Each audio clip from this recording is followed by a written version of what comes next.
할렐루야! 여기는 대구에 있는 성령교회 김에스겔 목사입니다.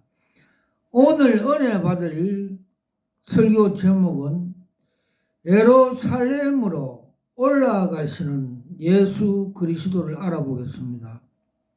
내용에 들어가서 역사적인 예수님은 갈릴리에서 복음을 전파하며 남쪽으로 내려가면서 복음 전파를 하였습니다.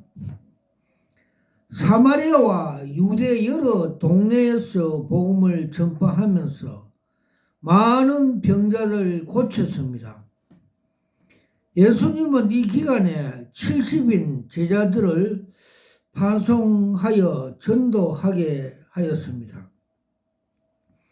복음서 저자 마태는 다음과 같이 기록하고 있습니다. 즉 예수께서 예루살렘으로 올라가려 하실 때 12제자를 따로 데리고 길에서 이르시되 복음서 누가도 같이 기록하고 있습니다. 그때에 주께서 따로 70인을 세우시고 친히 가시는 각 동네와 각 지역으로 둘씩 앞서 보내셨다고 기록하고 있습니다. 누가복음 10장 1절에 예루살렘이 예수의 전도 여행의 최종 목적지였습니다. 마태는 그의 복음서에서 예수가 갈릴리에서 바로 예루살렘으로 올라가서 순환 주간을 보냈다고 기록하고 있습니다. 즉 예수께서 말씀을 마치시고 갈릴리를 떠나 요단강 건너 유대 지경으로 이르나니 그러나 누가의 복음서 행적을 보다 더 상세히 기록하고 있습니다. 즉 예수께서 성천하실 기약이 참에 예루살렘으로 향하여 올라가기를 굳게 결심하시고 예수는 사마리아를 경유하여 지름길로 가시는 한편 베르니아를 경유하여 돌아가시는 길에 여리고를 지나가셨다고 기록되었습니다. 그리고 마르다와 마리아 동네 베다니에 계시는가 하면 사마리아와 갈릴리 사이에 계시다가 북쪽 갈릴리에서 남쪽으로 내려가는 것이 되나 예루살렘은 지형적으로 높은 지역이며 종교와 문화의 중심지 때문에 올라가게 되었다고 기록하고 있습니다. 예수님은 예루살렘으로 올라가셨습니다. 예루살렘으로 올라가시는 예수님은 사회적 상황은 그의 죽음을 예감하는 어려운 지경이 전개된 것을 가르쳐주고 있습니다. 바리새인과 사두개인의 적대감이 고조되고 있으며 헤롯의 적대감이 커지고 있으며 많은 군중들은 예수를 알지 못했고 심지어 3년 동안 자기를 따르던 제자들도 예수님의 복음 사역을 목적에 대하여 오해하고 있었던 것입니다. 아라비아 숫자 하나, 고조되는 바리새인의 적대감이 있었습니다. 예루살렘에서 가장 종교적인 당파인 바리새인들은 예수님을 죽이는 업무를 꾸미고 있었습니다. 바리새인들은 에스라, 느헤미야 시대의 종교개혁을 전통을 이어받은 자들입니다. 이들은 율법의 종교를 세웠고 이스라엘의 신앙 수호자들이었습니다. 율법의 의가 바리새인 신앙의 기본이고 하나님의 영광을 드러낼 주 목적이 있었습니다.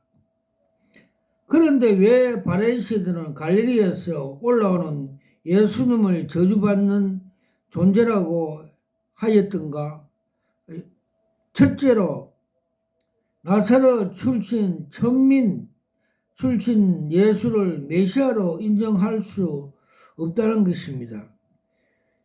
예수님은 아버지 신분의 계열로는 다윗의 자손이거나 갈릴리 지역의 나사렛이라는 적은 마을에서 자랐기 때문입니다.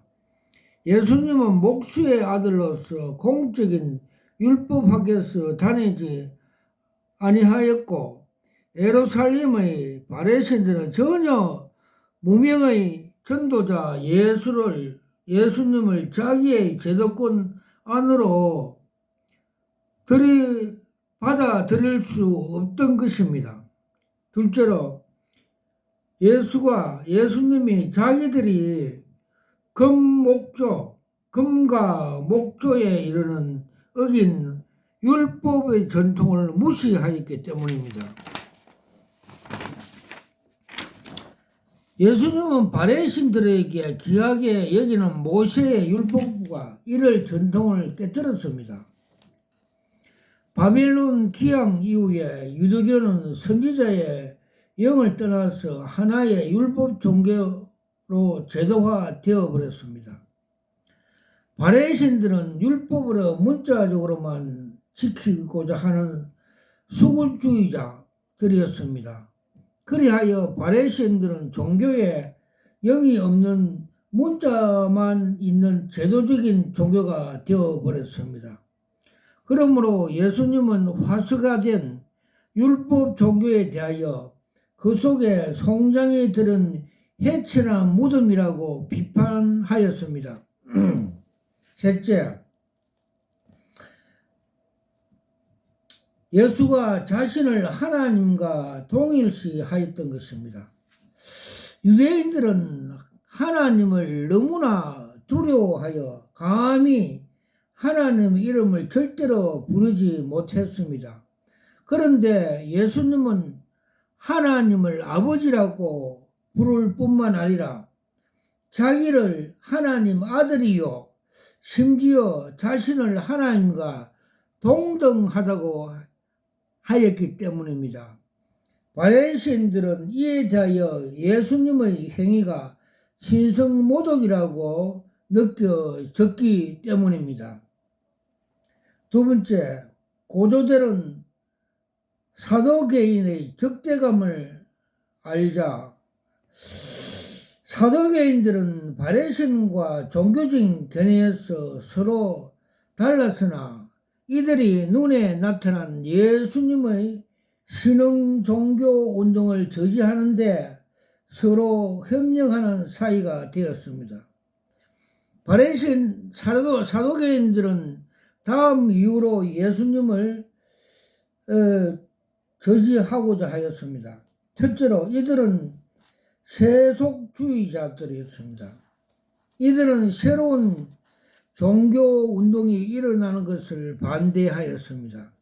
이들은 민족주의자들이었고 사내들임의 지도적인 지위에 있는 제사장 집단이었습니다. 그러나 이들은 자유주의자들이었습니다. 또 이들은 종교를 정치 부분 부속물로 다루었습니다. 종교적인 권력을 잡는 자로서 이들은 현 상태를 유지하기를 바랐던 것입니다. 둘째로 이들은 유대의 율법을 인정했으나 전통은 부인하였습니다. 이 전통은 바리새인이나 서기관들이 수시로 첨가해서 만드는 것이었습니다. 더구나 메시아 사상을 부인하였습니다. 이들은 죽는 자의 부활과 영혼을 불변을 믿지 않았던 것입니다. 셋째로 예수님의 새로운 민중운동에 로마 총독부 정부와 갈등을 일으키는 것을 염려하였습니다. 복음서 요한은 다음같이 기록하고 있습니다. 즉 이에 대제사장과 바리새인들과 공회에 모이고 이르되 이 사람이 많은 표적을 행하니 우리가 어떻게 하겠느냐고 하였고, 만일 이들을 이대로 두면 모든 사람이 그를 믿을 것이요, 그리고 로마인들이 와서 우리 땅과 민족을 빼앗아 가리라고 걱정하였습니다. 즉 이날부터 그들은 예수를 죽이려고 모의하니라고 기록하고 있습니다. 요한복음 11장 53절. 아라비아자 세 번째, 헤롯 땅의 고도되는 적대감을 가졌습니다. 유대의 분부왕 헤롯은 예수님의 하나님 나라 운동 소식을 듣고 매우 당황했습니다. 그래야 사람들을 보내어 예수를 감시하도록 하였습니다. 복음서 누가는 그때의 상황을 기록하고 있습니다. 곧 그때 어떤 바리새인들이 나와서 이르되 나가서 여기를 떠나소서, 헤롯이 당신을 죽이고자 하나이다고 기록합니다. 누가복음 13장 31절. 이어 예수님을 동조자가 와서 헤롯이 죽이고자 한다는 정보를 전해받은 예수님은 의연히 대처하였습니다. 즉 너희가 가서 저 여우에 이르되 오늘과 내일은 내가 귀신을 쫓아내며 병을 고치다가 제3일에는 완전하여 지리라 하라. 여우란 강교한 헤롯 왕을 지칭하는 말입니다. 여기서 예수님은 자기가 십자가에 못 박히고 죽어 엄부에 내려가 죽음의 근처를 깨뜨리고 제3일에 부활하심을 예언하고 있습니다. 아라비아 네 번째, 군중이 뭘 이해했습니다. 군중들이 몰랐습니다. 군중들은 처음에는 예수에 대하여 열광했으나 예수님이 이들의 메시아적인 기대를 저버리자 실망하여 떠났습니다. 군중들은 떠나가면서 얼마 남지 않았다고 하였습니다. 사복음서 요한은 다음같이 기록합니다. 이러므로 제자 중에 많이 물러가고 다시 그와 함께 다니지 아니하리라고 군중들이 예수님을 떠나간 걸 기록하고 있습니다. 군중들은 다음 같은 이유로 예수님을 떠나갔습니다. 첫째로 예수님의 형태는 정치적인 해방을 해주려고 기대했던 군중들에게 실망을 안겨주었습니다. 이들은 로마로부터 유대 나라를 정치적으로 해방시키자는 메시아를 원했습니다. 그리고 이를 위하여 군중들은 예수님을 왕으로 초대하려고까지 했던 것입니다. 요한복음 6장 15절. 이를 거부하는 예수님은 군중들을 실망하여 떠나게 된 것입니다. 둘째, 군중들은 예수가 고난의 종이라는 사실을 알고 실망을 하였습니다. 종려나무 가지를 펼쳐진 가운데 나귀를 타고 들어오는 예수님의 규모의 예루살렘 입성을 보고 군중들은 흥분하였습니다. 그러나 군중들은 막상 예수의 입성이 왕으로 입성하는 것이 아니라 고난의 종이라는 사실을 알고 실망하였던 것입니다.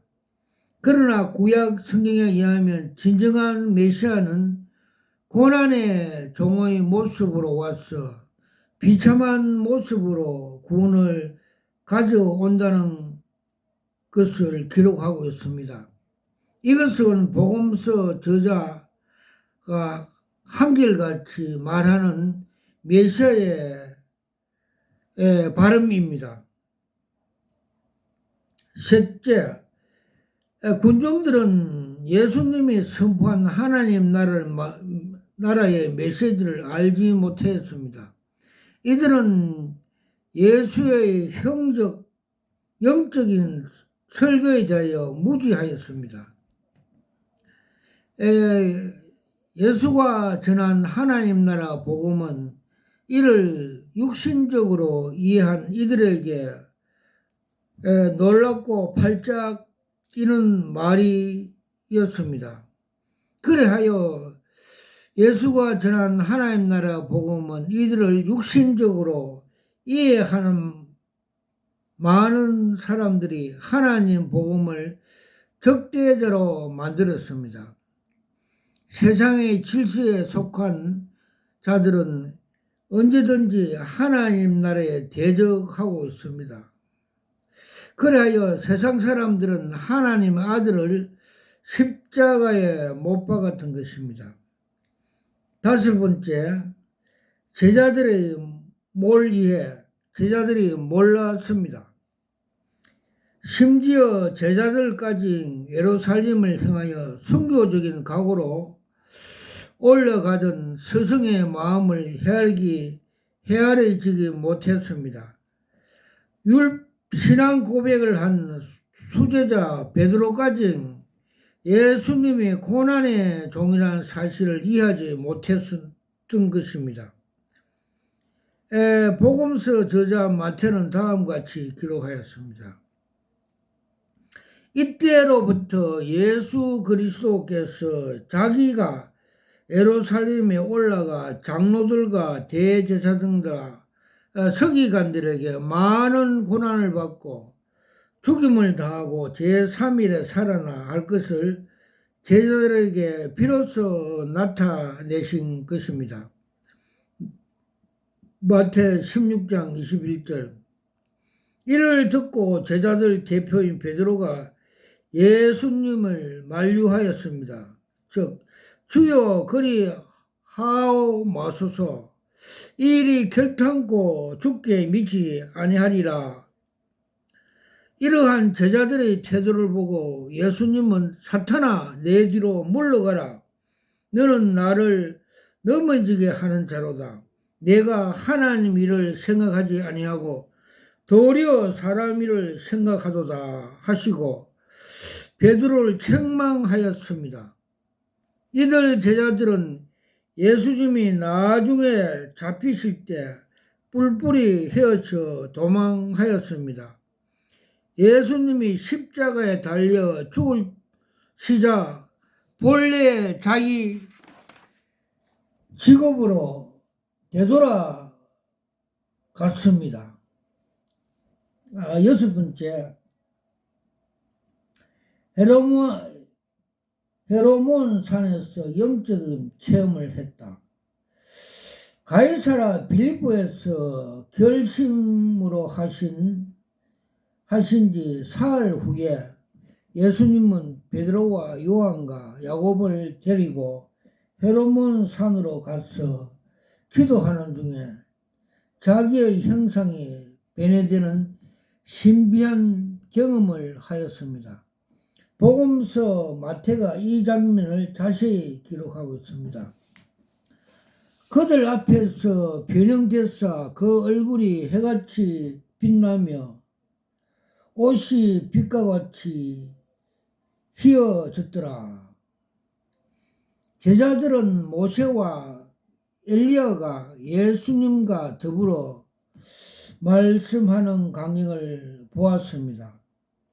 수제자 베드로는 황홀경에 빠져 예수님께 청을 드렸습니다. 즉 주여 우리가 여기 있는 걸 조사오니 만일 주께서 원하시면 내가 여기서 초막 셋을 짓고 하나는 주님을 위하여 하나는 모세를 위하여 하나는 엘리야를 위하여 하리라. 마태복음 17장 4절 베드로가 말하는 가운데 하늘에서 호련히 빛과 구름이 저희를 덮고 구름에서 소리가 났다. 이는 내 사랑하는 아들이요 내 기뻐하는 자니 너희들은 그 말을 들으라. 이 목소리는 예수님께서 요단강에서 세례자 요한에게 세례를 받고 물에서 나올 때 공중에서 들리는 그 목소리였습니다. 즉 성부 하나님 목소리였습니다. 영국의 신학자 제임스 스튜어트는 변화산에서 빛난 예수님의 모습을 다음같이 묘사하고 있습니다. 신비에 가득 찬 영상, 영적인 교제의 깊이, 영혼의 황홀경, 높은 데서 흘러나오는 힘, 이러한 모든 경험을 통해서 예수님의 얼굴을 천사보다 더 빛났다. 예수님의 생애의 변호산 영적 체험은 예루살렘으로 올라가는 예수님께 영적인 세심과 충만에 의해서 필요한 시간이었습니다. 구속이란 위대한 사업은 일상적인 방식으로 이루어지지 않고 이에 대한 준비와 깊은 헌신으로 이루어지기 때문입니다. 7번째, 예루살렘 길로 나서는 예수 그리스도. 예수님은 점차 적대자가 많아지는 것을 하나님이 작정하신 고난의 순간이 임박한 것으로 보여졌습니다. 복음서 저자 누가는 이때에 하신 예수님의 말씀을 다음같이 기록하고 있습니다. 즉, 내 받을 세례가 있으니 그것은 이루어지기까지 나의 답답함이 어떠하겠느냐. 마가도 예수님을 예루살렘에 올라가는 길에 예수께서 그들 앞에서 서서 가시는데 그들이 놀라고 다른 자들은 두려워하더라고 기록하고 있습니다. 예수님은 12제자를 데리시고 자기의 당할 일을 말씀을 하였습니다. 보라, 우리가 예루살렘으로 올라가노라. 인자가 대제사장들과 서기관에게 넘겨지매 그들이 죽이기로 결의하고 이방인들에게 넘겨주겠고 그들이 능욕하며 침을 뱉으며 채찍질하고 죽일 것이나 그는 3일 만에 살아나리라 하시니라. 마가복음 10장 33절에서 34절. 그렇게 예루살렘으로 올라감으로써 예수님은 이제 그의 선교의 종착지를 향하여 다가가게 되었습니다. 하나님의 나라를 말로 선포하는 것이 아니라 박해와 거부와 고난과 현신과 희생의 실천으로 통해서 예수님은 그걸 다 이루었습니다. 할렐루야, 아멘.